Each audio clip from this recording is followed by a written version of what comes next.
Hello, my name is Robert Vasquez and welcome to my very first attempt at a video class where I'll be teaching you the fundamentals of photography. The three fundamentals of photography are 1, the aperture, 2, the shutter speed, and 3, your ISO, okay? They are not to be intimidated by. They're very simple concepts to understand. They work in tandem with each other, and once you can understand what they do and who they are and what they do, then you can go ahead and move forward and get these pictures that you've been dreaming about. And the camera that you have, you can use it to its full ability and work with your mind in tandem with your camera to create these pictures that you know that you want. So that's what I want to teach you today, and that's what I'm going to teach you today in less than 5 minutes! Now first off, we're going to talk about your aperture. Now the aperture can be very closely related to your eyeballs, okay? So think of it as your iris and your eyeball. Now what it is it's a component inside of the lens that opens up to let more or less light in, depending on if you're opening or closing your aperture. The same thing with your eyeball, okay? If you notice, if you've ever seen someone in the dark and you shine a light into their eye, you'll notice that their iris goes, yoop. And now what they're doing is, their eyeball is naturally closing up in order to let less light into the eye because there's a lot of light in the environment.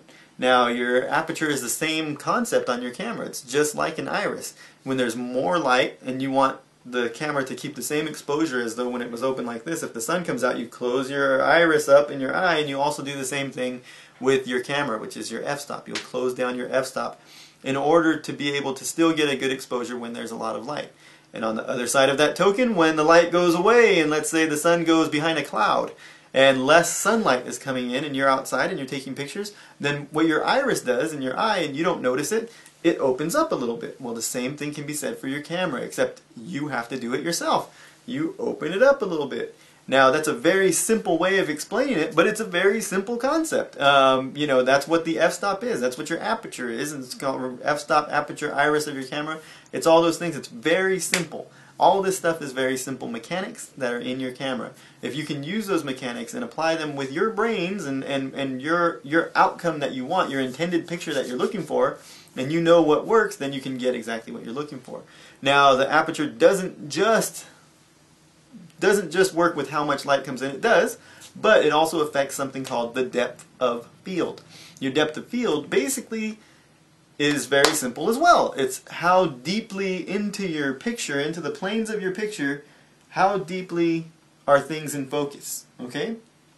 Your depth of field. If you're taking a picture with a very wide aperture, you're going to get a very short depth of field where my eyeball will be in focus, but my ear will be out of focus if I'm taking a picture of myself. If you close that down and you take a picture, you can get me in focus, the wall in focus, the beyond me in focus, depending on where I am. If you're at f/22, so from 1.8, you're going to get this very short depth of field, and you get a very large depth of field at f/22. So that is the two things that aperture affects: the amount of light and your depth of field. Ta-da! There, the mysteries of aperture have been unraveled right before you. Our second thing, number 2, is shutter speed. Shutter speed controls how much light gets in as well, just as aperture does. But the shutter is a mechanical object inside of the camera that opens and closes. It's going to open and then this one's going to close behind it. And then it's going to reset and then it's going to open and it's going to close behind it. That's the shutter. Okay? Now the shutter speed is the shutter speed allows more or less light to come in depending on how long your shutter is open. Now it also affects what's the motion in your picture, how much blur you get, how much motion is captured by your camera's film, so that you get movement in the pictures. You'll get a blur. Is that a good idea of blur? So you can either strike a very sharp picture by taking a very fast shutter. So if you go at 1/2000th of a second, you can take a picture of a hummingbird with his wings stopped, or of a boxer taking a punch, and you'll see that motion, that mush of the face, as opposed to if you take it with a slow shutter speed. If you do it at a 30th of a second or a 60th of a second, you just get blur. You get this blur of the motion that was going by. So that's what the shutter speed does. Shutter speed affects how much light gets in and how much motion you get in your pictures, how much blur you get. So your aperture, how much light you get in, and your depth of field. Shutter speed, how much light you get in, and your blur or your motion in your picture, or your ability to freeze a picture, is controlled by your shutter speed. Now your ISO, which is the third of the three things, is your film speed, which is what was referred to back in the day. Your film speed, or basically your sensor sensitivity in your digital cameras nowadays. But basically that's going to tell you how fast that the sensor or the film absorbs light. 100 would be the slowest. 1600 to 3200 to even beyond nowadays would be the fastest. But it affects not just how quickly it gets in, but the quality of the light, the quality of the picture. So as you, in film, the faster it can take it, the more grain you're going to see in your pictures.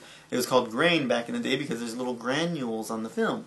Now you're going to get pixelation because it uses pixels. So your pixel technology, basically you're able to do a lot more, a lot faster pictures in low light situations, and you can get these, great low light pictures quicker. But if you zoom in close to the picture on your computer, you're going to see pixelation and color shifts and things like of that nature. So my school of thought is keep it low in the ISO to get a better quality, and then only use that as necessary. If you can't open your f-stop any wider, or if your shutter speed can't get any slower without getting without getting motion that's unwanted, then you drop back onto your film, and then you can basically speed up your ISO to compensate for that. But to each his own. You do what you want to do. I do what I want to do, and we're gonna get the pictures we want to get. But you know what I'm saying, right? You know what I'm saying. You know what I'm saying. All right. Those are the three things. Those are the three keys to photography, to getting a proper exposure. Now, there is a lot more to photography, such as framing and balancing a picture, and especially with the digital age, there's so much more technical jargon. But with what you know right now, you can go out and take pictures that you want, that you've been dreaming of taking, with what you just learned. So if you need to go back, review it, understand it, do it, and you will know what I needed to know back in the day, and what took me a long time to learn. I've tried to teach you in less than 5 minutes.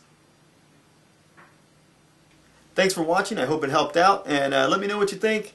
Any comments or suggestions are very welcome. I'll be doing more advanced things as we go on.